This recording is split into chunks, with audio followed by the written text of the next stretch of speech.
pleasantness or unpleasantness of the sitting has absolutely nothing to do with the quality of the meditation. Because the quality of the meditation has to do with awareness and wisdom. Are we mindful of what was present? Are we learning from it? Or not? Again, Sayadaw Tejaniya. You have to work with and accept both pleasant and unpleasant experience. You only want pleasant. You don't want even the tiniest unpleasant experience. Is this fair? Is this the way of seeing what is true? So this is a very important point. We really have to drop into the actual felt sensation level of what's going on, and we see that it's always change. It's not always pleasant. It's not always unpleasant. This is the nature of change. And it's only through seeing that we can actually learn something about it.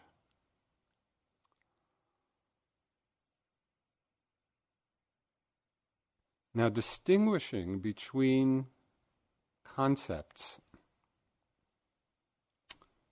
between our description of things and the experience itself, does not mean that we discard concepts. So I'm not suggesting that at all. Very obviously, concepts play an essential part in our lives. It's through concepts that we order experience. It's through concepts that we describe experience to ourselves and one another. But we need to take care that we understand the difference between being an expert in music theory and listening to Mozart. We need to really understand clearly the difference between reading a menu and having dinner. You know, the concepts can describe things and help us understand things, but they are not the experience itself. And even as we employ concepts, you know, in all the many useful ways that we do, and I'm sure in your work you use concepts very creatively and productively,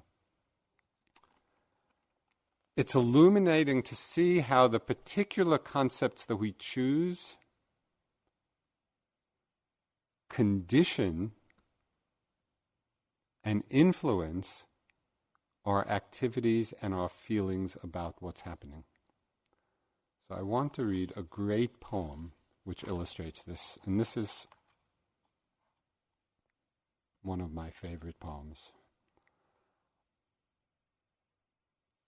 And it illustrates how shifting concepts can totally change our perception and our experience of the situation. It's a poem by Billy Collins, and the title of it is "Another Reason I Don't Keep a Gun in the House." Okay. Good. The neighbor's dog will not stop barking. He is barking the same high rhythmic bark that he barks every time they leave the house. They must switch him on their way out.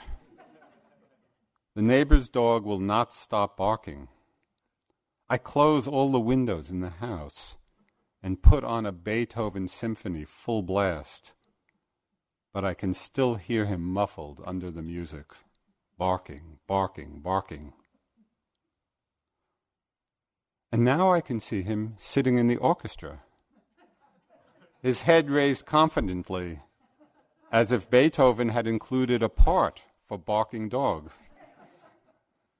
When the record finally ends, he is still barking, sitting there in the oboe section, barking, his eyes fixed on the conductor who is entreating him with his baton while the other musicians listen in respectful silence to the famous barking dog solo.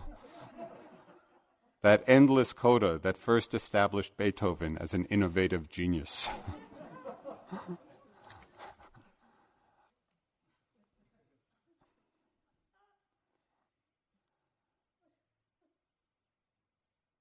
There is no such thing as a disturbance in practice. It's all a barking dog solo. Whatever arises, it's just part of the symphony of our life experience. Can we include it in that way? Why don't we? Because very often concepts jump in. We interpret experience through our concepts. Oh, there's that damn dog again. It's just a change in our mind, the change in the way we hold things, the change in the way we understand things.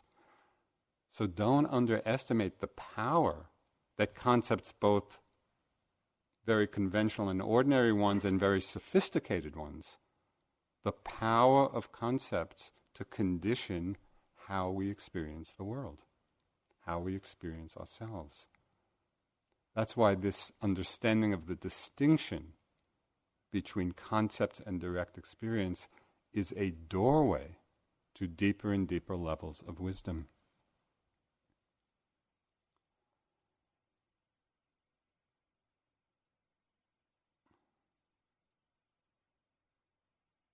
So wisdom understands the difference between concept and direct experience.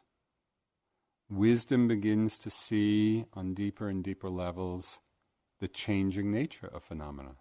And it sees it with greater and greater refinement.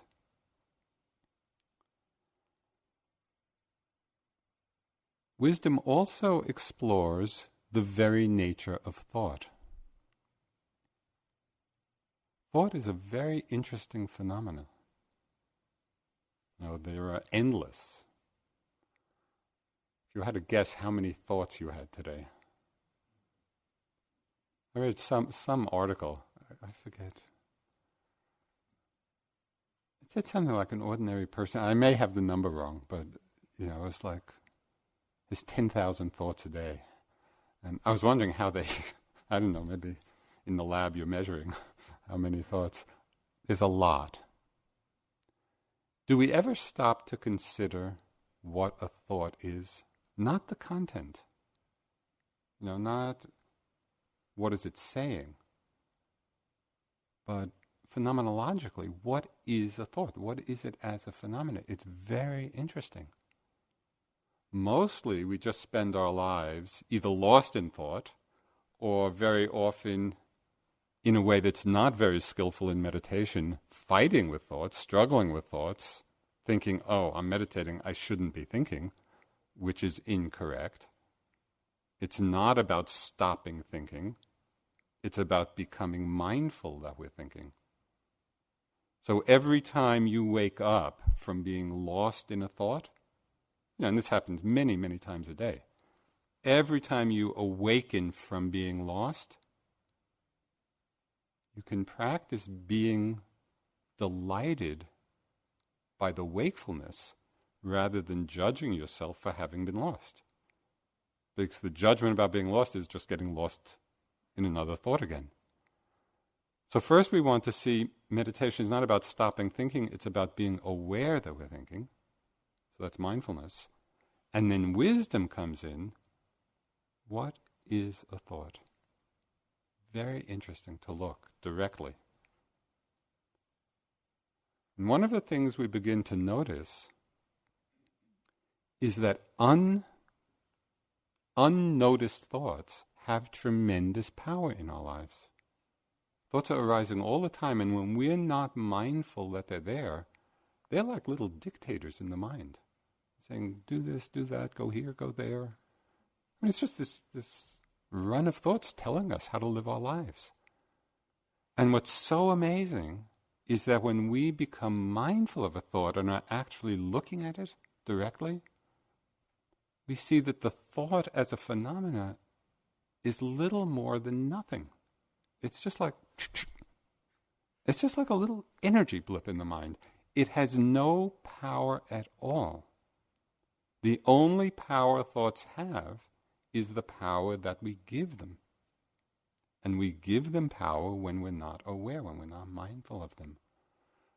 So wisdom is really investigating this nature of thought, and it is so liberating. We'll talk over the week of how many different kinds of thoughts and concepts condition our lives, and how when we see them as just thought, it's a huge burden released. Again, this insight into the nature of thought is so important. I mean, it's not just a theoretical, oh yeah, thoughts really are nothing when we're aware of them and very powerful when we're not. I mean, it's an interesting observation, but it has tremendous, tremendous implications in our lives. Because very often, we're not simply just daydreaming away or in some reverie of thought. Very often, these thoughts are getting acted out. And when we look in the world to so many places of suffering in the world, what is it that's really going on? People acting out thoughts of greed, of fear, of hatred. It's just thoughts in the mind that are getting acted out because there is no awareness at all, no mindfulness at all of the thought itself, the fact that it's arising, of the nature of thought. It's just coming and getting acted out. And it's not only out there in the world. We see this happening in our own lives.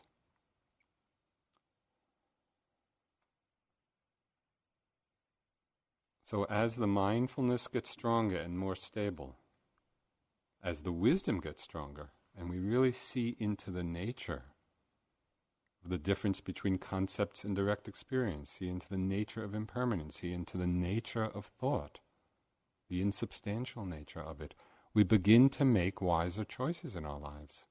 We begin to have some space in our minds where we can see, is this skillful, is it unskillful? Is it wholesome, is it unwholesome? We make wiser choices. We lead more fulfilled lives. Thich Nhat Hanh expressed this so well. He said, happiness is available. Please help yourselves to it. That's what this practice is really all about.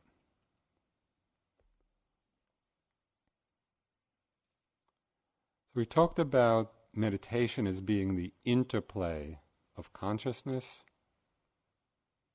mindfulness, and wisdom. It's just these three aspects of the mind interweaving with one another in different ways. And the whole unfolding journey of understanding ourselves can be held in a very big context. It can be held in the context that we are not practicing for ourselves alone.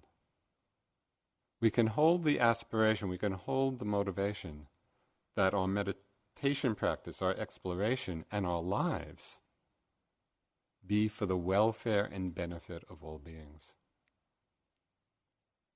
That can be the motivating factor behind our meditation practice. It can be behind our work in the world.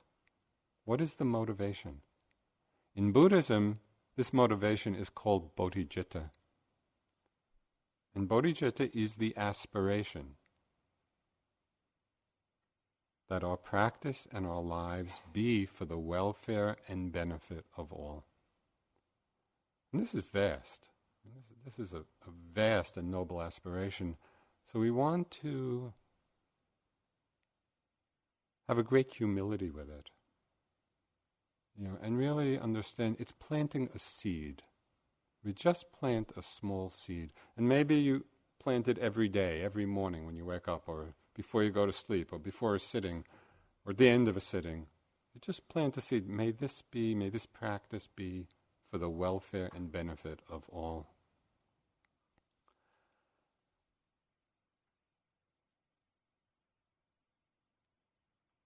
A seed is very powerful. Just plant a seed and water it. Thoreau had some wonderful words to say about a seed. He said, "I have great faith in a seed. Convince me that you have a seed there, and I am prepared to expect wonders." So this is our practice. We're planting the seed. We're planting the seeds of mindfulness, of awareness, of wisdom, of compassion. Let's sit for just a few moments.